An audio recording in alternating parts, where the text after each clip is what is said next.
Amritsar page 'ਤੇ ਅੰਮ੍ਰਿਤਸਰ ਦੇ ਲੋਕਾਂ ਦਾ ਸਵਾਗਤ ਹੈ। ਅਸੀਂ ਪਿੱਛੇ ਵੀ ਇੱਕ ਇੰਟਰਵਿਊ ਕੀਤੀ ਸੀ ਜਿਸ 'ਤੇ ਪੰਜਾਬ ਦੇ ਪਾਣੀਆਂ ਦੀ ਗੱਲ ਕੀਤੀ ਗਈ ਸੀ। ਐਡਵੋਕੇਟ ਆਰਪੀ ਸਿੰਘ ਮੈਨੀ ਸਾਡੇ ਨਾਲ ਜੁੜੇ ਨੇ ਕਿਉਂਕਿ ਇਹਨਾਂ ਦੇ ਭਾਵ ਜਿਹੜੇ ਹੁੰਦੇ ਨੇ ਗੱਲ ਕਰਨ ਦੇ, ਗੱਲ ਕਰਨੀ ਚਾਹੀਦੀ ਆਪਣੇ ਹੱਕ ਦੀ, ਆਪਣੀ ਕਿਸਾਨੀ ਦੀ। ਅੱਜ ਕਿਸਾਨ ਜਿਹੜਾ ਆ ਧਰਨਿਆਂ 'ਤੇ ਬੈਠਾ ਸੜਕਾਂ 'ਤੇ, ਦੁਖਿਤ ਗੱਲ ਹੈ। ਇੱਕ ਮਿੰਟ ਨਹੀਂ ਸੜਕ 'ਤੇ ਖਲੋ ਸਕਦੇ ਜੋ ਅੱਜ ਦੇ ਹਾਲਾਤ ਹੈ, ਗਰਮੀ ਹੈ। ਲੇਕਿਨ ਕੱਲ੍ਹ ਦੇ ਬਿਆਸ ਜਿੱਟੀ ਰੋਡ 'ਤੇ ਬੈਠੇ ਨੇ ਉਹ ਬਿਆਸ ਦੇ ਕੋਲੇ, ਔਰ ਲੋਕ ਪਰੇਸ਼ਾਨ ਵੀ ਨੇ। ਲੇਕਿਨ ਕਿਸਾਨਾਂ ਦੀ ਪਰੇਸ਼ਾਨੀ ਬਹੁਤ ਵੱਡੀ ਹੈ। ਆਉਣ ਵਾਲੇ ਸਮੇਂ 'ਚ ਹਰ ਇਨਸਾਨ ਨੂੰ ਪਰੇਸ਼ਾਨੀ ਆਉਣੀ ਹੈ ਮਹਿੰਗਾਈ ਦੀ। ਅਸੀਂ ਗੱਲ ਕਰਦੇ ਹਾਂ ਐਡਵੋਕੇਟ ਆਰਪੀ ਸਿੰਘ ਮੈਨੀ ਜੀ ਨਾਲ। ਮੈਨੀ ਜੀ ਸਤਿ ਸ਼੍ਰੀ ਅਕਾਲ। ਸਤਿ ਸ਼੍ਰੀ ਅਕਾਲ ਜੀ ਵਾਲੀਆ ਜੀ, ਸਤਿ ਸ਼੍ਰੀ ਅਕਾਲ। ਮੈਨੀ ਜੀ, ਕਿਸਾਨ ਬਹੁਤ ਨਿਰਾਸ਼ ਨੇ ਇਸ ਵੇਲੇ ਸਿਸਟਮ ਤੋਂ, ਕੀ ਕਹਿਣਾ ਚਾਹੁੰਦੇ ਹੋ? ਉਹਨਾਂ ਦਾ ਨਿਰਾਸ਼ਾ ਦੇ ਆਲਮ 'ਚ ਜਾਣਾ ਇੱਕ ਤੁਸੀਂ ਕਹਿ ਦਿਓ ਸੁਭਾਵਿਕ ਆ। ਜੋ ਧੱਕਾ ਉਹਨਾਂ ਨਾਲ ਹੋਣ ਜਾ ਰਿਹਾ ਉਹ ਤੋਂ ਨਿਰਾਸ਼ਾ ਹੀ ਨਿਕਲਣੀ, ਆਸ਼ਾ ਨਹੀਂ ਨਿਕਲ ਸਕਦੀ। ਜਿਵੇਂ ਕੱਲ੍ਹ ਤੋਂ ਤੁਸੀਂ ਦੱਸਿਆ ਕਿ ਕੱਲ੍ਹ ਤੋਂ ਕਿਸਾਨ ਪਿਛਲੇ ਕਿੰਨੇ ਦਿਨਾਂ ਤੋਂ ਸੰਘਰਸ਼ ਕਰ ਰਹੇ ਆ, ਉਹ ਸੰਘਰਸ਼ ਮੈਨੂੰ ਲੱਗਦਾ ਸਫਲਤਾ ਲੈ ਕੇ ਆਊਗਾ, ਪਰ ਸੰਘਰਸ਼ ਉਹਨਾਂ ਨੂੰ ਹੋਰ ਤਿੱਖਾ ਕਰਨਾ ਪੈਣਾ। ਉਹ ਇਕੱਲਾ ਕਿਸਾਨਾਂ ਦਾ ਮਸਲਾ ਨਹੀਂ ਹੈਗਾ। ਅੱਜ ਮੈਨੂੰ ਫੋਨ ਆਇਆ ਕਿ ਤਰਨਤਾਰਨ ਵਿਖੇ, ਹਰੀਕੇ ਵਿਖੇ ਸਾਰੀਆਂ ਤਰਨਤਾਰਨ ਦੀਆਂ ਜਥੇਬੰਦੀਆਂ, ਆੜ੍ਹਤੀਆ ਐਸੋਸੀਏਸ਼ਨ, ਟੈਕਸੀ ਐਸੋਸੀਏਸ਼ਨ, ਹੋਰ ਵੀ ਕਈ ਐਸੋਸੀਏਸ਼ਨਾਂ ਨੇ ਹਰੀਕੇ ਦਰਿਆ ਦੇ ਉੱਪਰ ਜਾ ਕੇ ਕਿਸਾਨਾਂ ਦੇ ਸੰਘਰਸ਼ ਦਾ ਜਿਹੜੀ ਇਹ ਹਮਾਇਤ ਕੀਤੀ ਆ। ਇਹ ਵਾਲੀਆ ਜੀ, ਮੈਂ ਤੁਹਾਡੇ ਇਸ ਪੇਜ ਰਾਹੀਂ ਸਾਰੇ ਅੰਮ੍ਰਿਤਸਰ ਵਾਸੀਆਂ ਨੂੰ, ਚਾਹੇ ਉਹ ਕਿਸੇ ਵੀ ਕਿੱਤੇ ਨੂੰ ਬਿਲੋਂਗ ਕਰਦੇ ਆ, ਕਿਸੇ ਵੀ ਵਰਗ ਨੂੰ ਬਿਲੋਂਗ ਕਰਦੇ ਆ, ਮੈਂ ਉਹਨਾਂ ਨੂੰ ਬੇਨਤੀ ਕਰਦਾ ਕਿ ਆਪਾਂ ਕਿਸਾਨਾਂ ਦੀ ਸੁੱਖ ਮੰਗੀਏ, ਕਿਸਾਨਾਂ ਦੀ ਇਸ ਸੰਘਰਸ਼ ਦੇ ਵਿੱਚ ਆਪਾਂ ਉਹਨਾਂ ਦਾ ਸਾਥ ਦਈਏ, ਉਹਨਾਂ ਦੀ ਹਮਾਇਤ ਕਰੀਏ। ਕਿਉਂਕਿ ਜਿਹੜੇ 3 ਆਰਡੀਨੈਂਸ ਆਏ ਆ, ਇਹਨਾਂ ਨੇ ਦੇਸ਼ ਦੀ ਕਿਸਾਨੀ ਦਾ ਲੱਕ ਤੋੜ ਕੇ ਰੱਖ ਦੇਣਾ। ਇਹ ਕਿਸਾਨੀ ਨੂੰ ਵੱਡੇ ਘਰਾਂ ਕੋਲ ਵੇਚਣ ਦਾ ਇੱਕ ਜ਼ਰੀਆ ਬਣਾਇਆ ਗਿਆ। ਅੱਜ ਮੈਂ ਸਵੇਰੇ ਅਖਬਾਰ 'ਚ ਪੜ੍ਹਿਆ ਕਿ MSP ਨਹੀਂ ਬੰਦ ਹੋਏਗੀ। ਸਾਡੇ ਖੇਤੀ ਮੰਤਰੀ ਤੋਮਰ ਸਾਹਿਬ ਦਾ ਬਿਆਨ ਆ। ਇਹ ਮੈਂ ਕਹਿ ਸਕਦਾ ਕਿ ਇਹ ਇੱਕ ਆਈ ਵਾਸ਼ ਆ। ਇਹ ਸਮਾਂ ਆਉਣ ਦੇ ਉੱਤੇ MSP ਬੰਦ ਕਰ ਦੇਣੀ ਹੈ। ਉਹਨਾਂ ਨੇ ਕੱਲ੍ਹ 3 ਜਿਹੜੇ ਆਰਡੀਨੈਂਸ ਹੈ ਉਹ ਬਿੱਲ ਪਾਸ ਕਰ, ਮਤਲਬ ਬਿੱਲ ਹਾਊਸ 'ਚ ਟੇਬਲ ਕਰਤੇ ਆ। ਤੁਸੀਂ ਦੇਖੋ ਕਿ ਸਾਰੀਆਂ ਰਾਜਨੀਤਿਕ ਪਾਰਟੀਆਂ ਜਿੰਨੀਆਂ ਵੀ ਹਿੰਦੁਸਤਾਨ 'ਚ ਹੈਗੀਆਂ, ਉਹਨਾਂ ਸਾਰੀਆਂ ਦਾ ਬੇਸ ਕਿਸਾਨ ਆ। ਉਹ ਕਿਸਾਨ ਤੋਂ ਇਲਾਵਾ ਉਹ ਸਰਵਾਈਵ ਨਹੀਂ ਕਰ ਸਕਦੀਆਂ। ਆਪਾਂ ਪੰਜਾਬ 'ਚ ਰਹਿੰਦੇ, ਪਹਿਲਾਂ ਆਪਾਂ ਸਭ ਤੋਂ ਪਹਿਲਾਂ ਪੰਜਾਬ ਦੀ ਗੱਲ ਕਰ ਦਈਏ। ਆਪਣੀਆਂ ਜਿੰਨੀਆਂ ਖੇਤਰੀ ਪਾਰਟੀਆਂ, ਜਿੰਨੀਆਂ ਨੈਸ਼ਨਲ ਪਾਰਟੀਆਂ, ਉਹ ਸਾਰੀਆਂ ਪਾਰਟੀਆਂ ਦਾ ਬੇਸ, ਜਿਹੜੀ ਰੀੜ੍ਹ ਦੀ ਹੱਡੀ, ਜਿਹੜਾ ਉਹਨਾਂ ਦਾ ਮੇਨ ਵਰਕਰ ਆ, ਉਹ ਕਿਸਾਨ ਆ। ਪਰ ਮੈਨੂੰ ਨਹੀਂ ਲੱਗਦਾ ਕਿ ਜਿਵੇਂ ਕਾਂਗਰਸ ਨੇ ਅੱਜ ਬਿਲਕੁਲ ਉਹਨਾਂ ਨੇ ਕਿਹਾ ਵੀ ਅਸੀਂ ਇਹਨਾਂ ਦੇ ਨਾਲ ਖੜ੍ਹੇ ਹਾਂ ਕਿਸਾਨਾਂ ਦੇ, ਉਹਨਾਂ ਨੇ ਕਿਸਾਨਾਂ ਦੀ ਹਮਾਇਤ ਕੀਤੀ ਹੈ। ਕੱਲ੍ਹ ਕਿਹਾ ਗਿਆ ਸੀ ਕਿ ਕੈਪਟਨ ਅਮਰਿੰਦਰ ਸਿੰਘ ਜਿਹੜੇ ਆ ਉਹ ਉਸ ਇੱਕ ਹਾਈ ਲੈਵਲ ਕਮੇਟੀ ਦੇ ਮੈਂਬਰ ਸੀ, ਅਤੇ ਜਿਹਨੇ ਆਰਡੀਨੈਂਸ ਪਾਸ ਕਰਨ ਦੀ ਸਿਫਾਰਿਸ਼ ਕੀਤੀ ਹੈ, ਉਹਨਾਂ ਨੇ ਉਸ ਗੱਲ ਨੂੰ ਡਿਸਕਾਰਡ ਕਰਤਾ, ਰਿਜੈਕਟ ਕਰਤਾ। ਆਪਣੇ ਜਿਹੜੇ ਇਤਰਾਜ਼ ਆ ਅੱਜ ਉਹਨਾਂ ਨੇ ਜਨਤਕ ਕੀਤੇ ਆ। ਅਕਾਲੀ ਦਲ ਨੇ ਵੀ ਯੂ ਟਰਨ ਲਿਆ। ਅਕਾਲੀ ਦਲ ਨੂੰ ਅਖੀਰ ਲੋਕਾਂ ਦੀ ਨਬਜ਼, ਕਿਸਾਨਾਂ ਦੀ, ਆਪਣੇ ਵਰਕਰ ਦੀ ਨਬਜ਼ ਸਮਝ ਕੇ ਇਹ ਯੂ ਟਰਨ ਲੈਣਾ ਪਿਆ ਕਿ ਕਿਸਾਨਾਂ ਦੀ ਗੱਲ ਕੀਤਿਆਂ ਬਗੈਰ ਪੰਜਾਬ ਦੇ ਵਿੱਚ ਰਾਜਨੀਤੀ ਨਹੀਂ ਕੀਤੀ ਜਾ ਸਕਦੀ। ਮੈਨੀ ਸਾਹਿਬ, ਤੁਸੀਂ ਬਹੁਤ ਵਧੀਆ ਗੱਲ ਕਰ ਰਹੇ ਹੋ, ਲੇਕਿਨ ਸਾਰੀਆਂ ਪਾਰਟੀਆਂ ਨੂੰ ਮਿਲ ਕੇ ਇਕੱਠੇ ਹੋ ਕੇ ਇੱਕ ਮੰਚ 'ਤੇ ਗੱਲ ਕਰਨਗੇ ਤਾਂ ਕੋਈ ਐਸਾ ਮਸਲਾ ਨਹੀਂ ਜਿਹਦਾ ਨਿਵਾਰਨ ਨਹੀਂ ਹੋ ਸਕਦਾ। ਅੰਦੋਲਨ ਦੀ ਤਰ੍ਹਾਂ ਕਿਸਾਨ ਜਿਹੜੇ ਨੇ ਸੜਕਾਂ 'ਤੇ ਆਏ ਨੇ। ਸਾਰੇ ਹਿੰਦੁਸਤਾਨ 'ਚ ਆਉਣ ਵਾਲੇ ਸਮੇਂ 'ਚ ਮੁਸ਼ਕਿਲ ਆਉਣੀ ਹੈ। ਇਹਦਾ ਅਸਰ ਰਸੋਈ 'ਤੇ ਵੀ ਪੈਣਾ ਹੈ। ਮਹਿੰਗਾਈ ਜਿਹੜੀ ਹੈ ਬਹੁਤ ਵਧਣੀ ਹੈ। ਅੱਜ ਜੇ ਕੁਛ ਲੋਕਾਂ ਨੂੰ ਨਹੀਂ ਸਮਝ ਲੱਗ ਰਹੀ, ਅਤੇ ਕੱਲ੍ਹ ਜਦੋਂ ਸਮਝ ਆਉਣੀ ਹੈ, ਉਦੋਂ ਕਹਿੰਦੇ ਆ ਨਾ ਵੀ ਤੀਰ ਜਿਹੜਾ ਕਮਾਨ 'ਚੋਂ ਨਿਕਲ ਚੁੱਕਿਆ ਹੋਣਾ ਆ, ਕਿ ਅੱਜ ਇਕੱਠੇ ਹੋ ਕੇ ਇਸ ਚੀਜ਼ ਦੇ ਨਿਵਾਰਨ ਕਰਨ ਦੀ ਲੋੜ ਨਹੀਂ। ਵੇਲੇ ਦੀ ਨਮਾਜ਼ ਅਤੇ ਕਵੇਲੇ ਦੀਆਂ ਟੱਕਰਾਂ, ਇਹ ਪੰਜਾਬੀ ਦੀ ਬੜੀ ਪੁਰਾਣੀ ਕਹਾਵਤ ਆ ਕਿ ਹੁਣ ਜਦੋਂ ਸਮਾਂ ਆਪਾਂ ਲੋਕਾਂ ਦੀ ਆਵਾਜ਼ ਬਣ ਸਕਦੇ, ਉਹਨਾਂ ਦੇ ਨਾਲ ਖੜ੍ਹੇ ਹੋ ਸਕਦੇ ਹਾਂ। ਮੈਂ ਤਾਂ ਬੜੇ ਦਿਨਾਂ ਤੋਂ ਇਹ ਰੌਲਾ ਪਾ ਰਿਹਾ ਆਪਣੇ, ਜਿੱਥੋਂ ਤੱਕ ਮੈਂ ਲੋਕਾਂ ਤੱਕ ਇਹ ਮੈਸੇਜ ਪਹੁੰਚਾ ਸਕਦਾ ਕਿ ਸ਼ਹਿਰ ਦੇ ਲੋਕਾਂ ਨੂੰ ਇਸ ਗੱਲ ਲਈ ਪੂਰਾ ਅਵੇਅਰ ਹੋਣਾ ਚਾਹੀਦਾ ਕਿ ਤੁਸੀਂ ਪ੍ਰੋਡਿਊਸਰ ਨਹੀਂ ਹੋ, ਤੁਸੀਂ ਗਰੋਅਰ ਨਹੀਂ ਹੋ, ਤੁਸੀਂ ਕਿਸਾਨ ਨਹੀਂ ਹੋ, ਪਰ ਕੰਜ਼ਿਊਮਰ ਤੇ ਹੋ। ਤੁਹਾਡੀ ਰਸੋਈ ਦੇ ਵਿੱਚ ਪੱਕਣ ਵਾਲੀ ਹਰ ਚੀਜ਼, ਤੁਹਾਡੇ ਟੇਬਲ ਦੇ ਉੱਤੇ ਖਾਈ ਜਾਣ ਵਾਲੀ ਹਰ ਚੀਜ਼ ਕਿਸਾਨ ਪੈਦਾ ਕਰਦਾ। ਉਹਦੀ ਸੁੱਖ ਮੰਗੋ। ਤੁਸੀਂ ਕਿਹਾ ਕਾਲਾ ਬਾਜ਼ਾਰੀ ਜਾਂ ਚੀਜ਼ਾਂ ਮਹਿੰਗੀਆਂ ਹੋਣੀਆਂ, ਜਦੋਂ ਖਰੀਦਣ ਵਾਲੇ ਵਾਲੀਆ ਜੀ 5 ਬੰਦੇ ਹੋਣੇ ਆ ਤੇ ਵੇਚਣ ਵਾਲੇ ਲੱਖਾਂ ਬੰਦੇ ਹੋਣੇ ਆ, ਆਪਾਂ 5 ਬੰਦੇ ਕਮਰੇ 'ਚ ਬੈਠੇ ਇਹਨੂੰ ਆਪਾਂ ਪੂਲ ਕਰ ਲਈਏ ਵੀ ਅਸੀਂ ਇਸ ਭਾਅ ਚੀਜ਼ ਖਰੀਦਣੀ ਹੈ। ਇੱਕ ਐਸੈਂਸ਼ੀਅਲ ਕਮੋਡਿਟੀਜ਼ ਐਕਟ ਦੇ ਵਿੱਚ ਉਹਨਾਂ ਨੇ ਸੋਧ ਕੀਤੀ ਆ ਕਿ ਖਾਣ ਪੀਣ ਵਾਲੀਆਂ ਚੀਜ਼ਾਂ ਨੂੰ ਉਸ 'ਚੋਂ ਬਾਹਰ ਕੱਢਤਾ ਲਿਸਟ 'ਚੋਂ, ਐਸੈਂਸ਼ੀਅਲ ਕਮੋਡਿਟੀਜ਼ ਐਕਟ ਦੀ ਤੋਂ। ਉਹ 'ਤੇ ਸਰਕਾਰ ਦਾ ਕੋਈ ਕੰਟਰੋਲ ਨਹੀਂ ਆ, ਜਿੰਨੀ ਮਰਜ਼ੀ ਚੀਜ਼ ਕੋਈ ਸਟੋਰ ਕਰੇ, ਹੋਰਡਿੰਗ ਕਰੇ, ਆਪਣੇ ਕੋਲਡ ਸਟੋਰ 'ਚ ਰੱਖੇ, ਕੋਈ ਉਹਦੇ 'ਤੇ ਕੋਈ ਕਹਿ ਨਹੀਂ ਸਕਦਾ ਵੀ ਤੁਸੀਂ ਇਹ ਕਿਉਂ ਕੀਤੀ ਹੈ। ਅੱਜ ਉਹ ਚੀਜ਼ ਉਹਨਾਂ ਨੇ ਪੂਲ ਕਰਕੇ 50 ਰੁਪਏ ਫੋਰ ਐਗਜ਼ਾਮਪਲ 50 ਰੁਪਏ ਲੈ ਲਈ, ਕੱਲ੍ਹ ਉਹ ਚੀਜ਼ ਤੁਹਾਨੂੰ ਉਹਨਾਂ ਨੇ 500 ਰੁਪਏ ਕਿਲੋ ਵੇਚਣੀ ਹੈ। ਤੁਸੀਂ ਸਰਕਾਰ ਉਹਨਾਂ ਨੂੰ ਕਹਿ ਨਹੀਂ ਸਕਦੀ। ਸਿਰਫ 3 ਹਾਲਾਤਾਂ ਦੇ ਵਿੱਚ ਸਰਕਾਰ ਨੇ ਕਿਹਾ ਕਿ ਉਸ ਐਸੈਂਸ਼ੀਅਲ ਕਮੋਡਿਟੀਜ਼ ਐਕਟ 'ਚ ਚੀਜ਼ਾਂ ਲਾਗੂ ਨਹੀਂ ਹੋਣਗੀਆਂ। ਇੱਕ ਜਾਂ ਲੜਾਈ ਲੱਗ ਜੇ, ਜਾਂ ਕੋਈ ਨੈਚੁਰਲ ਕੈਲਾਮਿਟੀ ਹੋ ਜੇ, ਜਾਂ ਮਹਿੰਗਾਈ ਪਿਛਲੇ 12 ਮਹੀਨਿਆਂ ਦੇ ਵਿੱਚ 100% ਵੱਧ ਜੇ, ਫਿਰ ਸਰਕਾਰ ਉਹਨਾਂ ਨੂੰ ਰੈਗੂਲੇਟ ਕਰੂਗੀ। ਇਹ ਤਿੰਨੇ ਚੀਜ਼ਾਂ ਤੇ ਬਹੁਤ ਘੱਟ ਹਾਲਾਤ ਇਸ ਤਰ੍ਹਾਂ ਦੇ ਪੈਦਾ ਹੁੰਦੇ ਆ ਨਾ। ਨੋਰਮਲ ਚੀਜ਼ਾਂ ਦੇ ਵਿੱਚ ਇਹ ਜਿਹੜੇ ਸ਼ਹਿਰ ਦੇ ਵਿੱਚ ਰਹਿਣ ਵਾਲੇ ਪੜ੍ਹੇ ਲਿਖੇ, ਹੋਟਲ ਚਲਾਉਣ ਵਾਲੇ, ਰੈਸਟੋਰੈਂਟ ਚਲਾਉਣ ਵਾਲੇ, ਵਕੀਲ, ਡਾਕਟਰ, ਹੋਲਸੇਲਰ, ਰਿਟੇਲਰ, ਆਪਾਂ ਢਾਹ ਬਸਤੀ ਰਾਮ ਸਾਨੂੰ ਸਾਰੇ ਸ਼ਹਿਰ ਨੂੰ ਫੀਡ ਕਰਦੀ ਆ। ਇਹਨਾਂ ਵਪਾਰੀਆਂ ਨੇ ਵੀ ਇੱਕ ਦਿਨ ਇਸ ਗੱਲ ਦਾ ਵਿਰੋਧ ਕਰਨ ਤੇ ਉਤਰ ਆਉਣਾ, ਕਿਉਂਕਿ ਜਿਹੜੇ ਵੱਡੇ ਕਾਰਪੋਰੇਟ ਹਾਊਸ ਆ, ਅੰਬਾਨੀ, ਅਡਾਨੀ, ਟਾਟਾ, ਬਿਰਲਾ, ਉਹਨਾਂ ਦਾ ਮੁਕਾਬਲਾ ਤੇ ਇਹ ਵੀ ਨਹੀਂ ਕਰ ਸਕਦੇ। ਇਸ ਲਈ ਇਹ ਚੀਜ਼ ਲੋਕਾਂ ਨੂੰ ਇਸ ਗੱਲ ਲਈ ਅਵੇਅਰ ਹੋਣ ਦੀ ਜ਼ਰੂਰਤ ਆ। ਇਹ ਸਮਾਂ ਲੰਘਦਾ ਜਾ ਰਿਹਾ ਬਹੁਤ ਤੇਜ਼ੀ ਨਾਲ। ਕੋਈ ਸਰਕਾਰ ਕੋ ਉੱਤੇ ਸੈਂਟਰ 'ਚ ਬੀਜੇਪੀ ਕੋ ਸਮਝ ਲਓ ਕਿ ਸਪਸ਼ਟ ਬਹੁਮਤ ਹੈਗਾ, ਉਹਨੂੰ ਕਿਸੇ ਭਾਈਵਾਲ ਦੀ ਵੀ ਲੋੜ ਨਹੀਂ ਹੈਗੀ। ਭਾਈਵਾਲਾਂ ਨੇ ਹੁਣ ਗੱਲ ਚੁੱਕੀ ਆ। ਅੱਜ ਹਰਿਆਣੇ ਦੇ ਵੀ ਮੰਤਰੀ ਜਿਹੜੇ ਲੋਕੀ ਉੱਥੇ ਜਾ ਕੇ ਕਿਸਾਨ ਯੂਨੀਅਨ ਵਾਲੇ ਤੋਮਰ ਸਾਹਿਬ ਨੂੰ ਮਿਲੇ ਆ। ਅਕਾਲੀ ਦਲ ਨੇ ਵੀ ਗੱਲ ਕੀਤੀ ਸੀ ਕਿ ਅਸੀਂ ਵੀ ਮਸਲਾ ਉਠਾਵਾਂਗੇ। ਹੁਣ ਦੇਖੋ ਕਿ ਉਹਨੂੰ ਕਿੰਨਾ ਕਨਵਿੰਸ ਕਰ ਪਾਉਂਦੇ ਆ ਕਿ ਇਹ ਬਿੱਲ ਰੋਕ ਲੈਣੇ ਚਾਹੀਦੇ ਆ, ਇਹ ਬਿੱਲ ਨੂੰ ਦੁਬਾਰਾ ਰਿਵਿਊ ਕਰਨਾ ਚਾਹੀਦਾ, ਕਿਸਾਨਾਂ ਦੇ ਜਿਹੜੇ ਸ਼ੰਕੇ ਆ ਉਹ ਦੂਰ ਕਰਨੇ ਚਾਹੀਦੇ। ਬਹੁਤ ਵਧੀਆ ਗੱਲ ਕੀਤੀ ਹੈ ਮੈਣੀ ਸਾਹਿਬ ਨੇ। ਸਮੇਂ ਦੇ ਮੁਤਾਬਕ ਕਿਸੇ ਚੀਜ਼ ਨੂੰ ਰੋਕਣਾ ਸਾਰੇ ਹਿੰਦੁਸਤਾਨ ਦਾ ਫਾਇਦਾ ਹੁੰਦਾ ਹੋਵੇ ਤੇ ਕਰਨਾ ਚਾਹੀਦਾ ਹੈ। ਮੈਣੀ ਸਾਹਿਬ, ਪਹਿਲੇ ਹੀ ਸਾਡੇ ਪੰਜਾਬ ਦੇ ਲੋਕ ਬੜੇ ਪਰੇਸ਼ਾਨ ਨੇ ਬਿਜਲੀ ਦੇ ਬਿੱਲਾਂ ਤੋਂ, ਬਹੁਤ ਮਹਿੰਗਾਈ ਹੈ। ਜੇ ਇਹ ਬਿੱਲ ਪਾਸ ਹੁੰਦਾ ਤੇ ਬਿਜਲੀ ਦਾ ਵੀ ਜਿਹੜਾ ਕਹਿਰ ਹੈ ਲੋਕਾਂ ਤੇ ਡਿੱਗਣਾ। ਕੀ ਕਹਿਣਾ ਚਾਹੁੰਦੇ ਆ? ਬਹੁਤ ਪਰੇਸ਼ਾਨ ਨੇ ਲੋਕ। 21 ਮਾਰਚ ਦਾ ਸ਼ਾਇਦ ਕਰੋਨਾ ਤੋਂ ਬਾਅਦ ਲੋਕਡਾਊਨ ਸ਼ੁਰੂ ਹੋਇਆ ਤੇ ਹੁਣ 6 ਮਹੀਨੇ ਆਲਮੋਸਟ ਇਸ ਗੱਲ ਨੂੰ ਲੰਘ ਚੁੱਕੇ ਆ ਤੇ ਹਰ ਵਰਗ ਨਾ ਉਹਨਾਂ ਨੇ ਇੱਕ ਹਿਸਾਬ ਨਾਲ ਨਪੀੜਿਆ ਗਿਆ ਇਸ ਕਰੋਨਾ ਕਾਲ ਦੇ ਵਿੱਚ। ਕਿਸੇ ਵੀ ਵਰਗ ਨੂੰ ਸੰਬੰਧਿਤ ਹੋਵੇ ਬੰਦਾ, ਉਹਦਾ ਇੱਕ ਵਾਰ ਉਹਨਾਂ ਨੇ ਸਮਝ ਲਓ ਕਚੂਮਰ ਕੱਢਤਾ ਹੋਇਆ। ਤੇ ਇਹ ਜਿਹੜੇ ਬਿੱਲ ਸਰਕਾਰ ਰੋਜ਼ ਲਾ ਰਹੀ ਹੈ, ਜਿਹੜੇ ਲੋਕੀ ਆਪਣੀ ਰੋਟੀ ਪਾਣੀ ਨੂੰ ਆਤੁਰ ਹੈਗੇ ਆ, ਜਦੋਂ ਉਹਨਾਂ ਕੋਲ ਵੱਡੇ ਵੱਡੇ ਬਿੱਲ ਆਉਣਗੇ ਤੇ ਉਹ ਦੱਸੋ ਕਿਸ ਤਰ੍ਹਾਂ ਕਰ ਸਕਦੇ ਆ। ਉਹਨਾਂ ਦੀ ਆਮਦਨ ਦਾ ਕੋਈ ਜ਼ਰੀਆ ਨਹੀਂ ਹੈ, ਉਹਨਾਂ ਨੂੰ ਕੋਈ ਦਿਹਾੜੀ ਨਹੀਂ ਮਿਲ ਰਹੀ, ਉਹਨਾਂ ਦਾ ਰੁਜ਼ਗਾਰ ਨਹੀਂ ਮਿਲ ਰਿਹਾ। ਜੇ ਕੋਈ ਤਨਖਾਹਾਂ ਵਾ ਤੇ 100 ਰੁਪਏ ਵਾਲੇ ਨੂੰ 30% ਤਨਖਾਹ ਮਿਲ ਰਹੀ ਹੈ ਕਿ ਸਿਰਫ ਉਹ ਹੈਂਡ ਟੂ ਮਾਊਥ ਆਪਣਾ ਗੁਜ਼ਾਰਾ ਕਰ ਰਿਹਾ, ਸਿਰਫ ਸਰਵਾਈਵ ਕਰ ਰਿਹਾ। ਤੇ ਜਿਹੜੇ ਬਿੱਲ ਆ ਰਹੇ ਇਹਨਾਂ ਨੇ ਤੇ ਲੋਕਾਂ ਦਾ ਲੱਕ ਤੋੜ ਦੇਣਾ ਜੀ।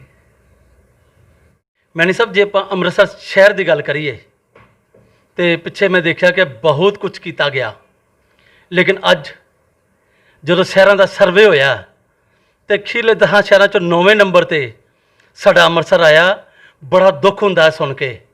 ਗੁਰੂ ਦੀ ਨਗਰੀ ਅੰਮ੍ਰਿਤਸਰ ਸ਼ਹਿਰ ਤੇ ਗੰਦਗੀ ਦੇ ਮਾਮਲੇ 'ਚ ਅਸੀਂ 9ਵੇਂ ਨੰਬਰ ਤੇ। ਕੀ ਕਹਿਣਾ ਚਾਹੁੰਦੇ ਹੋ ਤੁਸੀਂ? ਬਹੁਤ ਨਿਰਾਸ਼ਾ ਹੋਈ ਇਹ ਦੇਖ ਕੇ ਕਿ ਅੰਮ੍ਰਿਤਸਰ, ਜਿਹਨੂੰ ਕਿ ਸਿਫਤੀ ਦਾ ਘਰ ਕਿਹਾ ਜਾਂਦਾ ਸੀ, ਕਿ ਅੰਮ੍ਰਿਤਸਰ ਸਿਫਤੀ ਦਾ ਘਰ, ਭਾਰਤੀ ਜਨਤਾ ਪਾਰਟੀ ਤੇ ਸ਼੍ਰੋਮਣੀ ਅਕਾਲੀ ਦਲ ਦੀ ਪਿਛਲੇ 10 ਸਾਲ ਸਰਕਾਰ ਰਹੀ ਹੈ।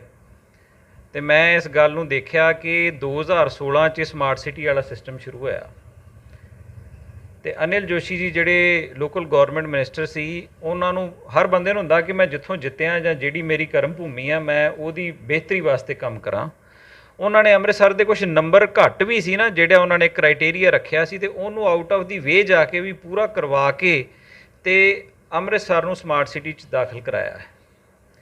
ਪਹਿਲਾਂ MCA ਮਿਊਨਿਸਪਲ ਕਾਰਪੋਰੇਸ਼ਨ ਅੰਮ੍ਰਿਤਸਰ ਜੁੜੀ ਸੀ, ਉੱਥੇ ਇੱਕ ਨੋਡਲ ਅਫਸਰ ਬਹਿੰਦਾ ਸੀ। ਫਿਰ ਹੁਣ PMIDC ਆ।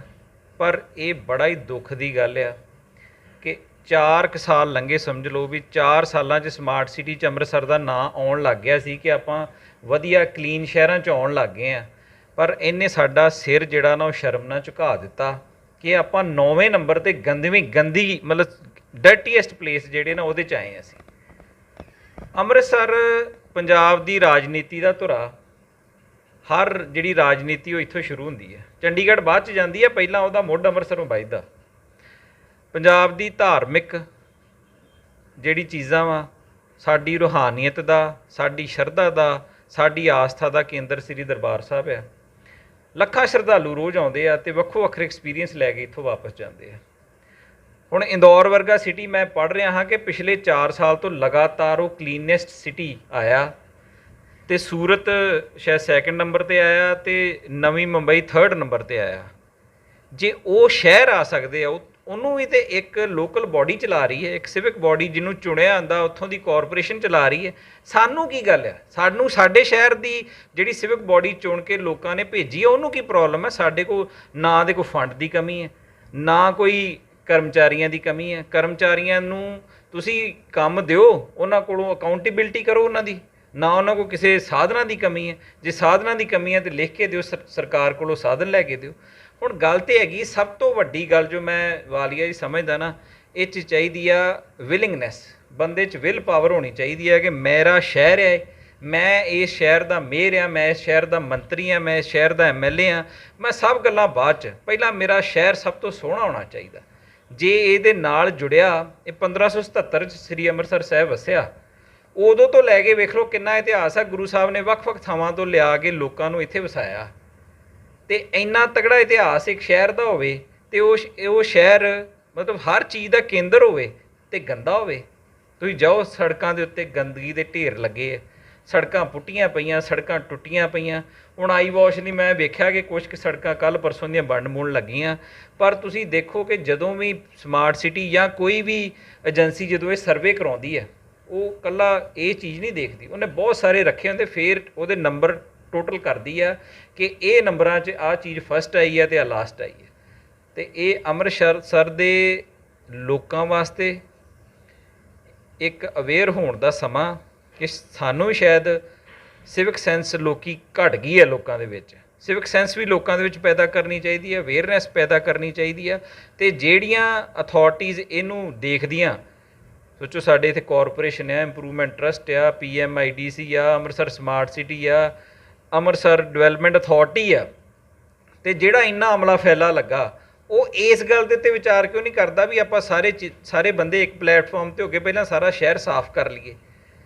ਹਰੇਕ ਦਾ ਆਪੋ ਆਪਣਾ ਏਜੰਡਾ। ਤੁਸੀਂ ਵੇਖੋ, ਆ ਹੁਣ ਇੱਥੇ ਮੈਂ ਵੇਖਿਆ ਗੈਸ ਵਾਲੀ ਪਾਈਪ ਪੈ ਰਹੀ ਹੈ, ਉਹ ਸੜਕਾਂ ਪੁੱਟਦੇ ਜਾ ਰਹੇ ਆ। ਪਹਿਲਾਂ ਜੇ 4 ਸਾਲ ਪਹਿਲਾਂ ਉਹ ਟਾਈਲਾਂ ਸੋਹਣੀਆਂ ਸੜਕਾਂ ਲੱਗੀਆਂ ਰਣਜੀਤ ਐਵਨਿਊ 'ਚ, ਉਹ ਥੱਲਿਓਂ ਜੀ ਸਾਰੀਆਂ ਟਾਈਲਾਂ ਪੁੱਟਦੇ ਜਾ ਰਹੇ। ਉਹਨਾਂ ਨੇ ਹਟਣਾ ਤੇ ਕਿਸੇ ਨੇ ਆਪਟੀਕਲ ਫਾਈਬਰ ਪਾਉਣ ਆ ਜਾਣਾ, ਕਿਸੇ ਨੇ ਕੇਬਲ ਪਾਉਣ ਵਾਲਾ। ਇਹਨਾਂ ਦਾ ਆਪਸ ਦੇ ਵਿੱਚ ਕਿਉਂ ਨਹੀਂ ਕੰਟੈਕਟ ਹੁੰਦਾ? ਪਹਿਲਾਂ ਇਹ ਆਪਸ ਦੇ ਵਿੱਚ ਕੋਲੈਬੋਰੇਟ ਕਿਉਂ ਨਹੀਂ ਕਰਦੇ ਇੱਕ ਦੂਜੇ ਨਾਲ? ਕਿਉਂ ਨਹੀਂ ਇਹ ਜਿਹੜੀ ਏਜੰਸੀ ਜਿਹੜੀ ਉਹਨਾਂ ਨੂੰ ਪਰਮਿਸ਼ਨ ਦਿੰਦੀ ਪੁੱਟਣ ਦੀ, ਉਹ ਇਹ ਕਿਉਂ ਨਹੀਂ ਕਰਦੀ ਵੀ ਤੁਸੀਂ ਸਾਰੀਆਂ ਚੀਜ਼ਾਂ ਇੱਕੋ ਵਾਰ ਕਰ ਲਓ? ਇਸ ਲਈ ਇਸ ਜਿਹੜੇ ਸ਼ਹਿਰ ਦੇ ਹੁਣ ਨੁਮਾਇੰਦੇ ਸੱਤਾ ਦੇ ਉੱਤੇ ਬੈਠੇ ਆ, ਇਹ ਉਹਨਾਂ ਦਾ ਫਰਜ਼ ਆ। ਲੋਕਾਂ ਨੂੰ ਅਵੇਅਰ ਕਰਨਾ ਵੀ ਉਹਨਾਂ ਦਾ ਫਰਜ਼ ਆ, ਤੇ ਇਸ ਕੰਮ ਨੂੰ ਸਿਰੇ ਲਾਉਣਾ, ਸ਼ਹਿਰ ਨੂੰ ਸੋਹਣਾ ਬਣਾਉਣਾ। ਜੋ ਆਪਾਂ ਦਰਬਾਰ, ਤੁਸੀਂ ਹਾਲ ਗੇਟ ਦੇ ਬਾਹਰ ਲਿਖਿਆ, ਪੜ੍ਹਿਆ, ਦੇਖਿਆ, ਅੰਮ੍ਰਿਤਸਰ ਸਿਫਤੀ ਦਾ ਘਰ। ਹਾਲ ਬਾਜ਼ਾਰ ਦੇ ਥਰੂ ਸਾਰੇ ਬੰਦੇ ਦਰਬਾਰ ਸਾਹਿਬ ਜਾਂਦੇ ਆ। ਆਪਾਂ ਜਦੋਂ ਭੰਡਾਰੀ ਪੁਲ ਉਤਰਦੇ ਦਰਬਾਰ ਸਾਹਿਬ ਵਾਲੇ ਪਾਸੇ, ਸਭ ਤੋਂ ਪਹਿਲਾਂ ਵੇਖਦੇ ਹਾਂ ਅੰਮ੍ਰਿਤਸਰ ਸਿਫਤੀ ਦਾ ਘਰ। ਸਾਡੇ ਧਿਆਨ 'ਚ ਕੀ ਆਉਂਦਾ ਕਿ ਇਹ ਰੂਹਾਨੀਅਤ ਭਰਿਆ ਸ਼ਹਿਰ ਆ, ਤੇ ਜਦੋਂ ਉੱਥੇ ਆਪਾਂ ਗੰਦਗੀ ਦੇ ਢੇਰ ਵੇਖਦੇ ਹਾਂ, ਜਦੋਂ ਇੱਥੇ ਲੁੱਟਾਂ ਖੋਹਾਂ ਵੇਖਦੇ ਹਾਂ, ਜਦੋਂ ਦਰਬਾਰ ਸਾਹਿਬ ਲਾਗੇ ਆਪਾਂ ਜਿਹੜੀਆਂ ਵਿਰਾਸਤੀ ਮਾਰਗ ਇੰਨਾ ਜ਼ਬਰਦਸਤ ਚੀਜ਼ ਪਿਛਲੀ ਸਰਕਾਰ ਨੇ ਬਣਾਈ ਹੈ, ਮੈਂ ਵੇਖਦਾ ਉਹ ਤੁਸੀਂ ਨਵੀਂ ਨਾ ਬਣਾਓ, ਜਿਹੜੀ ਚੀਜ਼ ਪੁਰਾਣੀ ਉਹਨੂੰ ਮੇਨਟੇਨ ਤੇ ਕਰ ਲਓ। ਉੱਥੇ ਪਾਣੀ ਸੀ, ਜਾਂ ਪਿੱਛੇ ਮੀਂਹ ਆਇਆ ਤੇ ਉੱਥੇ ਦਰਿਆ ਵਰਗਾ ਮਾਹੌਲ ਸੀ। ਉੱਥੇ ਜਿਹੜੇ ਕੂੜੇਦਾਨ ਲੱਗੇ, ਉਹਨਾਂ ਦੇ ਉਹ ਪਲਾਸਟਿਕ ਟੁੱਟੇ ਆ, ਲੋਕਾਂ ਨੇ ਕੂੜਾ ਥੱਲੇ ਸੁੱਟਿਆ ਆ। ਉਹ ਚੀਜ਼ਾਂ ਮੇਨਟੇਨ ਹੀ ਕਰ ਲਓ। ਚੀਜ਼ਾਂ ਤੇ ਬਣਨੀਆਂ ਇੱਕ ਵਾਰ ਹੁੰਦੀਆਂ, ਬਾਅਦ 'ਚ ਤਾਂ ਉਹਨੂੰ ਮੇਨਟੇਨ ਹੀ ਕਰਨਾ ਹੁੰਦਾ। ਉਹ ਵਿਰਾਸਤੀ ਮਾਰਗ ਦੇ ਉੱਤੇ ਇੰਨੀ ਹੁਣ ਆਪਣਾ ਸ਼ਹਿਰ ਦੀ ਐਂਟਰੀ ਤੋਂ ਲੈ ਕੇ, ਜਿੱਥੇ ਗੋਲਡਨ ਗੇਟ ਤੋਂ ਲੈ ਕੇ ਅੱਜ ਤੋਂ 4 ਸਾਲ ਜਦੋਂ ਪਹਿਲਾਂ ਇਲੈਕਸ਼ਨ ਹੋਈ, ਆਪਾਂ ਅੰਮ੍ਰਿਤਸਰ 'ਚ ਐਂਟਰ ਕਰਦੇ ਬੰਦੇ ਦਾ ਦਿਲ ਖੁਸ਼ ਹੋ ਜਾਂਦਾ ਹੈ। ਸਾਰੇ ਪਾਸੇ ਲਾਈਟਾਂ, ਹਰਿਆਲੀ, ਬੂਟੇ, ਸਭ ਕੁਝ ਲੱਗਾ ਸੀ। ਪਰ ਤੁਸੀਂ ਉਹ ਚੀਜ਼ ਵੇਖ ਲਓ ਕਿ ਉਹ ਮੱਧਮ ਪੈ ਗਈ ਹੈ ਸਾਰੀ ਚੀਜ਼। 4 ਸਾਲਾਂ 'ਚ ਲਾਈਟਾਂ ਵੀ ਨਹੀਂ ਚੱਲਦੀਆਂ, ਮੱਧਮ ਪੈ ਗਈ ਹੈ। ਉਹਦੀ ਮਤਲਬ ਉਹਨੂੰ ਤੁਸੀਂ ਮੇਨਟੇਨ ਕਰਨ ਦੀ ਲੋੜ ਹੈਗੀ ਹੈ। ਉਹਦੇ ਲਈ ਫੰਡ ਹੈਗਾ, ਉਹਦੇ ਲਈ ਸਾਰੀਆਂ ਏਜੰਸੀਆਂ, ਸਰਕਾਰ ਨੂੰ ਅਰਬਨ ਜਿਹੜੀ ਡਿਵੈਲਪਮੈਂਟ ਹੈਗੀ ਅਥਾਰਟੀ, ਉਹਦੇ ਨਾਲ ਸੰਪਰਕ ਕਰਨ, ਜਾਂ PMIDC ਪੈਸਾ ਲਾ ਕੇ ਲਾਓ ਤੇ ਸਹੀ। ਇਸ ਸ਼ਹਿਰ ਨੂੰ ਸਾਫ਼ ਕਰੋ, ਸਾਡੀ ਇਹੀ ਬੇਨਤੀ ਆ।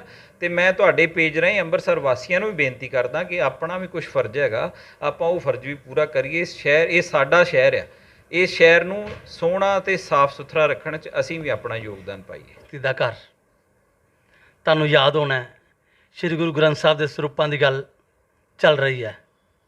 ਅੱਜ ਸੱਚਖੰਡ ਸ੍ਰੀ ਹਰਿਮੰਦਰ ਸਾਹਿਬ ਦੇ ਵਿੱਚ ਸ਼੍ਰੋਮਣੀ ਕਮੇਟੀ ਦੇ ਦਫ਼ਤਰ ਅੱਗੇ ਕੁਝ ਜਥੇਬੰਦੀਆਂ ਨੇ ਧਰਨਾ ਦਿੱਤਾ ਸੀ, ਅਤੇ ਜੋ ਸੀਨ ਸਾਨੂੰ ਵੀਡੀਓ ਦੇ ਰਾਹੀਂ WhatsApp ਗਰੁੱਪ 'ਤੇ ਆਏ ਆ ਦੇਖਣ ਨੂੰ ਮਿਲੇ ਨੇ, ਸਾਡਾ ਦਿਲ ਦੁਖੀ ਹੁੰਦਾ ਹੈ। ਕੀ ਕਹਿਣਾ ਚਾਹੁੰਦੇ ਹੋ ਤੁਸੀਂ? ਬਹੁਤ ਹੀ ਦੁਖਦਾਈ ਘਟਨਾ ਹੋਈ ਹੈ ਜੀ। ਅੱਜ ਘੱਟੋ ਘੱਟ ਵੀ 100-200 ਥਾਂ ਤੋਂ ਵੀਡੀਓ ਘੁੰਮ ਕੇ ਵਾਪਸ ਆ ਗਈਆਂ ਸਾਡੇ ਕੋਲ, ਸਾਰਿਆਂ ਦੇ ਆਈਆਂ ਹੋਣਗੀਆਂ ਅੱਜ, ਸੋਸ਼ਲ ਹਜ਼ਾਰਾਂ ਜਗ੍ਹਾ ਤੋਂ ਆ ਗਈਆਂ। ਆਪਾਂ ਕਹਿੰਦੇ, ਮੈਂ ਹੁਣੇ ਕਹਿ ਕੇ ਹਟਿਆ ਕਿ ਸ੍ਰੀ ਦਰਬਾਰ ਸਾਹਿਬ ਸਾਡੀ ਆਸਥਾ ਦਾ, ਸਾਡੀ ਸ਼ਰਧਾ ਦਾ, ਸਾਡੀ ਰੂਹਾਨੀਅਤ ਦਾ ਕੇਂਦਰ ਆ। ਉੱਥੇ ਆਉਣ ਦਾ ਹਰੇਕ ਨੂੰ ਹੱਕ ਆ। ਆਪਣੀ ਗੱਲ, ਇਹ ਕੋਈ ਡਿਕਟੇਟਰਸ਼ਿਪ ਤੇ ਇਸ ਵੇਲੇ ਚੱਲ ਨਹੀਂ ਰਹੀ, ਇਹ ਡੈਮੋਕ੍ਰੇਟਿਕ ਕੰਟਰੀ ਆ। ਡੈਮੋਕ੍ਰੇਟਿਕ ਵੇ ਨਾਲ ਕੋਈ ਵੀ ਬੰਦਾ ਆਪਣੀ ਗੱਲ ਰੱਖ ਸਕਦਾ। ਜੋ ਸਿੱਖ ਜਥੇਬੰਦੀਆਂ ਸਰੂਪਾਂ ਦਾ ਮਸਲਾ ਲੈ ਕੇ, ਗੁਰੂ ਗ੍ਰੰਥ ਸਾਹਿਬ ਜੀ ਦੇ ਜਿਹੜੇ ਸਰੂਪ ਆ ਉਹਨਾਂ ਦਾ ਮਸਲਾ ਲੈ ਕੇ ਉੱਥੇ ਆ ਕੇ ਧਰਨਾ ਦੇ ਰਹੀਆਂ ਸੀ, ਇੱਕ ਪਲੇਟਫਾਰਮ ਹੈ, ਇੱਕ ਗੱਲ ਕਰਨ ਦਾ ਤਰੀਕਾ ਵਾ। ਕਿਸੇ ਵੀ ਗੱਲ ਨੂੰ ਕਿੱਦਾਂ ਨਿਪਟਣਾ ਤੁਸੀਂ, ਆਪਾਂ ਉੱਥੇ ਸਿੱਖ ਹੀ ਸਿੱਖਾਂ ਦੀਆਂ ਦਸਤਾਰਾਂ ਲਾ ਰਹੇ। ਉੱਥੇ ਮੈਂ ਵੇਖਿਆ ਪੱਤਰਕਾਰਾਂ ਦੀਆਂ ਪੱਗਾਂ ਲਾਈਆਂ ਜਾ ਰਹੀਆਂ, ਪੱਤਰਕਾਰਾਂ 'ਤੇ ਹਮਲਾ ਕੀਤਾ ਜਾ ਰਿਹਾ। ਸਿੱਖ ਟਾਸਕ ਫੋਰਸ ਸਾਡੇ ਹੀ ਭੈਣ ਭਰਾ ਵਾ, ਅਤੇ ਜਿਨ੍ਹਾਂ ਦੇ ਉੱਤੇ ਉਹ ਹਮਲਾ ਕਰ ਰਹੇ ਉਹ ਵੀ ਸਾਡੇ ਹੀ ਭੈਣ ਭਰਾ ਵਾ, ਉਹ ਸਿੱਖ ਸੰਗਤ ਆ। ਸਿੱਖ ਸੰਗਤ ਨੂੰ ਦਰਬਾਰ ਸਾਹਿਬ ਜਾਣ ਤੋਂ ਮਨਾ ਕਰਤਾ। ਇਸ ਤਰ੍ਹਾਂ ਦੇ ਮੁਗਲਾਂ ਦੇ ਟਾਈਮ ਨਹੀਂ ਹੋਇਆ। ਇਹ ਤੇ ਫਿਰ ਮਤਲਬ ਧੱਕੇਸ਼ਾਹੀ ਹੋ ਗਈ ਨਾ। ਮੈਂ ਇਹ ਬੇਨਤੀ ਕਰਦਾ ਕਿ ਇਹ ਅੱਜ ਜਿਹੜੀ ਘਟਨਾ ਹੋਈ ਆ, ਇਹੋ ਜਿਹੀਆਂ ਪਹਿਲਾਂ ਵੀ ਕਈ ਵਾਰ ਘਟਨਾਵਾਂ ਹੋਈਆਂ ਜਿਨ੍ਹਾਂ ਨੇ ਇਤਿਹਾਸ ਨੂੰ ਬਦਲ ਦਿੱਤਾ। ਇਹੋ ਜਿਹੀ ਕਿਸੇ ਵੀ ਗੱਲ ਤੋਂ ਗੁਰੇਜ਼ ਕਰਨਾ ਚਾਹੀਦਾ। ਕਿਸੇ ਵੀ ਸ਼ਾਂਤੀਪੂਰਨ ਜਿਹੜਾ ਧਰਨਾ ਹੈਗਾ, ਉਹਦੀ ਗੱਲ ਵੀ ਸ਼ਾਂਤੀਪੂਰਨ ਤਰੀਕੇ ਨਾਲ ਆ ਕੇ ਸੁਣੋ। ਜੋ ਉਹਨਾਂ ਦੇ ਸਵਾਲ ਹੈ ਉਹਨਾਂ ਦਾ ਜਵਾਬ ਦਿਓ, ਨਹੀਂ ਤੇ ਉਹਨਾਂ ਨੂੰ ਕੋਈ ਆਸ਼ਵਾਸਨ ਦਿਓ, ਕੋਈ ਕਮੇਟੀ ਬਣਾਓ, ਕੋਈ ਕੁਛ ਉਹਨਾਂ ਨੂੰ ਕਹੋ ਤੁਹਾਡੀ ਗੱਲ ਪਹੁੰਚ ਗਈ ਆ, ਇਹਦਾ ਨਿਪਟਾਰਾ ਕਰਕੇ ਤੁਹਾਨੂੰ ਦੱਸਾਂਗੇ। ਪਰ ਇਹ ਤਾਂ ਨਹੀਂ ਨਾ ਹੈਗਾ ਕਿ ਤੁਸੀਂ ਉਹਨਾਂ ਬੰਦਿਆਂ ਦੇ ਗਾਲੀ ਪੈ ਜਾਓ। ਬੈਰੀਕੇਡ ਲਾਏ ਆ ਅਤੇ ਲੋਕਾਂ ਨੂੰ ਤੁਸੀਂ, ਸੰਗਤ ਨੂੰ ਧੱਕੇ ਮਾਰ ਕੇ ਦਰਬਾਰ ਸਾਹਿਬ ਤੋਂ ਬਾਹਰ ਕੱਢ ਦਿਓ। ਟਾਸਕ ਫੋਰਸ ਵਾਲੇ ਵੀ ਪਿੰਡਾਂ ਦੇ ਮੁੰਡੇ ਆ। ਆਪਾਂ ਇੱਕ ਕੋਈ ਦਸਤਾਰ ਸਿੱਖ ਦੀ ਲਾ ਜੇ ਤੇ ਆਪਾਂ ਕੇਸ ਕਰਨ ਜਾਂਦੇ 295 ਤੱਕ, ਅਕਾਲ ਤਖਤ ਸਾਹਿਬ ਤੇ ਆਪਾਂ ਸ਼ਿਕਾਇਤ ਕਰ ਦਿੰਦੇ ਹਾਂ ਵੀ ਦਸਤਾਰ ਦੀ ਬੇਦਬੀ ਹੋਈ ਹੈ। ਤੇ ਅੱਜ ਕਿੰਨੀਆਂ ਦਸਤਾਰਾਂ ਆਪਾਂ ਉੱਥੇ ਲਾਈਆਂ। ਪੰਜਾਬੀ ਅਖਬਾਰ ਦਾ ਜਰਨਲਿਸਟ ਸੀ, ਆਪਾਂ ਦੇਖ ਰਹੇ ਹਾਂ, ਉਹਨਾਂ ਨਾਲ ਵੀ ਲੜ ਰਹੀ ਸੀ ਟਾਸਕ ਫੋਰਸ। ਉਹਨੇ ਜਾਨ ਮਸਾਂ ਬਚਾਈ ਵਿਚਾਰੇ ਨੇ, ਉਹ ਪਿੱਛੇ ਭੱਜਦਾ ਰਿਹਾ। ਉਹਨੇ ਦੱਸਿਆ ਕਿ ਮੈਂ ਜਰਨਲਿਸਟ ਹਾਂ, ਪਰ ਫਿਰ ਵੀ ਉਹਨਾਂ ਧੱਕੇ ਮਾਰੇ ਆ। ਇੱਕ ਜਿਹੜੀ ਵੀਡੀਓ ਅਖੀਰ ਖਤਮ ਹੁੰਦੀ, ਉਹ ਖੋਹਣ ਤੱਕ ਗਏ ਉਹਦਾ ਜਿਹੜਾ ਕੈਮਰਾ, ਕਿ ਤੂੰ ਕੈਮਰਾ ਬੰਦ ਕਰ। ਇਹ ਤੇ ਕੋਈ ਗੱਲ ਨਹੀਂ ਹੈਗੀ। ਇਹ ਆਪਾਂ ਕਿਤੇ ਵੀ, ਆਪਾਂ ਤਾਲਿਬਾਨਾਂ 'ਚ ਨਹੀਂ ਰਹਿ ਰਹੇ, ਅਫਗਾਨਿਸਤਾਨ ਨਹੀਂ ਹੈ, ਇਹ ਸ੍ਰੀ ਦਰਬਾਰ ਸਾਹਿਬ ਆ ਜਿਹੜਾ ਨਿਉ ਕੇ ਚੱਲਦਾ, ਜਿੱਥੇ ਜਿੰਨੇ ਸਾਨੂੰ ਨਿਉਣਾ ਸਿਖਾਇਆ। ਆਪਾਂ ਉੱਥੇ ਜਿਹੜੀ ਸੰਗਤ ਆ, ਸੰਗਤ ਆਪਣੇ ਸੰਗਤ ਦੇ ਅੰਦਰ ਬਹੁਤ ਵਲਵਲੇ ਚੱਲ ਰਹੇ ਆ ਇਸ ਵੇਲੇ। ਸੰਗਤ ਦੀਆਂ ਬਹੁਤ ਸਾਰੇ ਕੁਐਸਚਨ ਆ ਸੰਗਤ ਦੇ ਤੁਹਾਡੇ ਪ੍ਰਤੀ। ਉਹਨਾਂ ਕੁਐਸਚਨ ਦਾ ਜਵਾਬ ਦੇਣ ਦੀ ਬਜਾਏ ਆਪਾਂ ਉਹਨਾਂ ਨੂੰ ਧੱਕੇ ਨਾ ਮਾਰੀਏ, ਉਹਨਾਂ ਨੂੰ ਸ਼ਾਂਤੀ ਨਾਲ ਸਮਝਾਈਏ। ਇਹ ਚੀਜ਼ਾਂ, ਇਹੀ ਚੀਜ਼ਾਂ ਫਿਰ ਅੱਗੇ ਇਕੱਠੀਆਂ ਹੋ ਕੇ ਕੰਟਰੋਲ ਤੋਂ ਬਾਹਰ ਹੋ ਜਾਂਦੀਆਂ। ਇਹ ਅੰਮ੍ਰਿਤਸਰ ਦੇ ਵਿੱਚ ਅੱਜ ਜੋ ਦਰਬਾਰ ਸਾਹਿਬ 'ਚ, ਮੈਂ ਉਹਦੀ ਬਹੁਤ ਨਿਖੇਧੀ ਕਰਦਾ। ਮੇਰਾ ਆਪਣਾ ਦਿਲ ਬਹੁਤ ਦੁਖਿਆ ਇਸ ਗੱਲ ਨਾਲ। ਅਤੇ ਮੈਂ ਇਹ ਪ੍ਰਸ਼ਾਸਨ ਤੋਂ, ਜੋ ਵੀ SGPC ਦੇ ਪ੍ਰਧਾਨ ਸਾਹਿਬ ਆ ਜਾਂ SGPC ਦੇ ਪ੍ਰਬੰਧਕ ਆ, ਮੈਂ ਉਹਨਾਂ ਨੂੰ ਬੇਨਤੀ ਕਰਦਾ ਕਿ ਇਹੋ ਜਿਹੀ ਘਟਨਾ ਘੱਟੋ ਘੱਟ ਨਾ ਦੁਹਰਾਈ ਜਾਵੇ। ਮੈਨੀ ਸਾਹਿਬ, ਇੱਕ ਜਰਨਲਿਸਟ ਦਾ ਕੈਮਰਾ ਵੀ ਟੁੱਟਿਆ। ਮੈਂ ਦੇਖਿਆ ਜੀ। ਆਪਾਂ ਨੂੰ ਅਮਰੀਕਾ ਕੈਨੇਡਾ ਤੋਂ ਫੋਨ ਆਏ, ਤੁਸੀਂ ਕਹਿੰਦੇ ਸਿੱਖੀ ਦਾ ਪ੍ਰਚਾਰ ਕਰਨਾ, ਉਹ ਕਰੋ, ਸਿੱਖ ਦਸਤਾਰਾਂ ਸਜਾਓ, ਆਹ ਕਰੋ। ਅਤੇ ਤੁਸੀਂ ਉੱਥੇ ਦਰਬਾਰ ਸਾਹਿਬ ਦੇ ਵਿੱਚ ਕੀ ਕਰ ਰਹੇ ਜੇ, ਜਿੱਥੋਂ ਸਾਰੀ ਦੁਨੀਆ ਨੂੰ ਬਸ ਸੰਦੇਸ਼ ਦੇਣੇ ਸਿੱਖੀ ਦਾ, ਉੱਥੇ ਆਪਾਂ ਦਸਤਾਰਾਂ ਲਾ ਰਹੇ ਹਾਂ। ਆਪਾਂ ਉੱਥੇ ਸਰੂਪਾਂ ਦੀ ਗੱਲ, ਮੈਂ ਨਾ, ਜੋ ਮਸਲਾ ਹੋਇਆ ਉਹਦਾ ਇੱਕ ਜਵਾਬ ਤੇ ਦੇਣਾ ਹੀ ਪਊਗਾ। ਜੋ ਲੋਕਾਂ ਦੇ ਸਵਾਲ ਨੇ, ਇਹ ਹਰ ਸਿੱਖ ਦੇ ਅੰਦਰ ਇੱਕ ਸਵਾਲ ਹੈਗਾ, ਉਹਦਾ ਜਵਾਬ ਜੇ ਤੁਸੀਂ ਬਿਹਤਰ ਤਰੀਕੇ ਨਾਲ ਨਹੀਂ ਦਿਓਗੇ ਤੇ ਇਹ ਗੱਲ ਇੱਕ ਦਿਨ ਤੁਹਾਡੇ ਕੰਟਰੋਲ 'ਚੋਂ ਬਾਹਰ ਆ ਜੂਗੀ। ਤੁਹਾਨੂੰ ਇਹਦਾ ਇੱਕ ਐਪਰੋਪਰੀਏਟ ਇੱਕ ਪਲੇਟਫਾਰਮ ਦੇ ਉੱਤੇ ਤੁਹਾਨੂੰ ਜਵਾਬ ਸੰਗਤ ਨੂੰ ਦੇਣਾ ਪਏਗਾ। ਮੈਨੀ ਸਾਹਿਬ, ਜੇ ਆਪਾਂ ਜਿੱਦਾਂ ਅੱਜ ਜਵਾਬ ਦਿੱਤਾ ਹੈ, ਜੇ ਆਪਾਂ ਇਸ ਤਰੀਕੇ ਨਾਲ ਜਵਾਬ ਦਿੰਦੇ ਹਾਂ ਤੇ ਕੱਲ੍ਹ ਨੂੰ ਫਿਰ ਪੰਜਾਬ ਦੇ ਹਾਲਾਤ ਜਿਹੜੇ ਸਾਨੂੰ ਕੋਈ ਲੱਗਦਾ ਨਹੀਂ। ਦੇਖੋ, ਆਪਾਂ 2016 ਦੇ ਵਿੱਚ ਜਾਂ ਤੁਸੀਂ ਦੇਖ ਲਿਆ ਕਿ ਬਰਗਾੜੀ ਕਾਂਡ ਹੋਇਆ, ਬਹਿਬਲ ਗਲਾ ਕਾਂਡ ਹੋਇਆ, ਉਹ ਚੀਜ਼ਾਂ ਦੀ ਸ਼ੁਰੂਆਤ ਇੱਦਾਂ ਹੀ ਹੋਈ ਹੈ। ਉੱਥੇ ਸੰਗਤ ਸ਼ਾਂਤੀਪੂਰਨ ਤਰੀਕੇ ਨਾਲ ਬੈਠੀ ਆ, ਨਿਤਨੇਮ ਕਰ ਰਹੀ ਆ, ਪਾਠ ਕਰ ਰਹੀ ਆ, ਵਾਹਿਗੁਰੂ ਦਾ ਜਾਪ ਕਰ ਰਹੀ ਆ, ਆਪਾਂ ਉਹਨਾਂ ਦੇ ਉੱਤੇ ਜੋ ਵੀ ਹੈ ਸਾਰਾ ਤੁਸੀਂ ਜਾਣਦੇ ਹੀ ਹੋ। ਇਹ ਚੀਜ਼ਾਂ ਇਸ ਤਰ੍ਹਾਂ ਹੀ ਇਕੱਠੀਆਂ ਹੁੰਦੀਆਂ, ਕਿਸੇ ਚੀਜ਼ ਦਾ ਟ੍ਰਿਗਰ ਹੋਣਾ ਹੁੰਦਾ, ਕਿਸੇ ਚੀਜ਼ ਨੂੰ ਇਗਨੀਸ਼ਨ ਦੇਣਾ ਹੁੰਦਾ, ਉਹ ਚੀਜ਼ਾਂ ਫਿਰ ਤੁਹਾਡੇ ਕੰਟਰੋਲ 'ਚੋਂ ਬਾਹਰ ਹੋ ਜਾਂਦੀਆਂ। ਪੰਜਾਬ ਦੇ ਹਾਲਾਤ ਇਸ ਤਰ੍ਹਾਂ ਹੀ ਖਰਾਬ ਹੋਏ ਕਿ ਸਮੇਂ ਉਹ ਪੰਜਾਬ ਦੇ ਹਾਲਾਤ ਤੁਸੀਂ ਦੇਖੋ ਕਿ ਪੰਜਾਬੀ ਸ਼ਾਂਤੀ 'ਚ ਰਹਿਣਾ ਚਾਹੁੰਦੇ ਹੋਣ, ਉਹਦੇ 'ਚ ਹਿੰਦੂ ਵੀ ਹੋਵੇ, ਸਿੱਖ ਵੀ ਹੋਵੇ, ਕੋਈ ਵੀ ਉਹ ਜਿਹੜਾ ਸਮਾਂ ਵਾ ਨਾ, ਉਹ ਜਿਹੜਾ ਲੰਘ ਚੁੱਕਾ, ਪੰਜਾਬ ਉਹਦੇ ਜਿਹਨੂੰ ਹੰਢਾ ਚੁੱਕਾ ਆਪਣੇ ਪਿੰਡੇ 'ਤੇ, ਉਹ ਸਮਾਂ ਵਾਪਸ ਨਹੀਂ ਲਿਆਉਣਾ ਚਾਹੁੰਦਾ। ਕੋਈ ਵੀ ਪੰਜਾਬੀ ਨਹੀਂ ਚਾਹੁੰਦਾ, ਹਰੇਕ ਪੰਜਾਬੀ ਇਹ ਸੁੱਖ ਮੰਗਦਾ ਕਿ ਪੰਜਾਬ ਦੇ ਵਿੱਚ ਸ਼ਾਂਤੀ ਰਵੇ। ਇਸ ਲਈ ਮੈਂ ਸਾਰੇ ਪ੍ਰਸ਼ਾਸਨ ਤੋਂ, ਸਾਰੀ SGPC ਤੋਂ, ਸ਼੍ਰੋਮਣੀ ਅਕਾਲੀ ਦਲ ਦੇ ਪ੍ਰਧਾਨ ਸਾਹਿਬ ਤੋਂ, ਜਿਹੜੇ ਵੀ ਇਹਦੇ ਨਾਲ ਰਿਲੇਟਡ ਬੰਦੇ ਨੇ, ਉਹਨਾਂ ਤੋਂ ਮੈਂ ਬੇਨਤੀ ਕਰਦਾ ਕਿ ਇਸ ਮਸਲੇ ਨੂੰ ਸ਼ਾਂਤੀਪੂਰਨ ਤਰੀਕੇ ਨਾਲ ਨਿਪਟਿਆ ਜਾਵੇ। ਮੈਨੀ ਸਾਹਿਬ ਨੇ ਬਹੁਤ ਚੰਗੇ ਚੰਗੇ ਸੁਝਾਅ ਦਿੱਤੇ ਨੇ। ਸਮਾਰਟ ਸਿਟੀ 'ਚ ਪੂਰਵ ਮੰਤਰੀ ਅਨਿਲ ਜੋਸ਼ੀ ਜੀ ਨੇ ਪਹਿਲ ਕੀਤੀ ਸੀ, ਇਹਨਾਂ ਨੂੰ ਅੱਗੇ ਲਿਆਂਦਾ ਸੀ, ਲੇਕਿਨ ਅੱਜ ਜੋ ਸਾਡੇ ਹਾਲਾਤ ਨੇ ਅੰਮ੍ਰਿਤਸਰ ਸ਼ਹਿਰ ਦੇ, ਸਾਨੂੰ ਵੀ ਬੜਾ ਦੁੱਖ ਹੈ, ਲੇਕਿਨ ਅਸੀਂ ਅੰਮ੍ਰਿਤਸਰ ਪੇਜ ਦੇ ਰਾਹੀਂ ਲੋਕਾਂ ਨੂੰ ਅਵੇਅਰ ਕਰਦੇ ਹਾਂ ਕਿ ਅਸੀਂ ਫਿਰ ਸਮਾਰਟ ਸਿਟੀ ਨੂੰ ਅੱਗੇ ਲੈ ਕੇ ਜਾਣਾ ਅੰਮ੍ਰਿਤਸਰ ਸਾਹਿਬ ਨੂੰ। ਅਤੇ ਪਲੀਜ਼ ਆਪਣੇ ਆਪ ਨੂੰ ਸੁਧਾਰੋ। ਬਹੁਤ ਬਹੁਤ ਧੰਨਵਾਦ।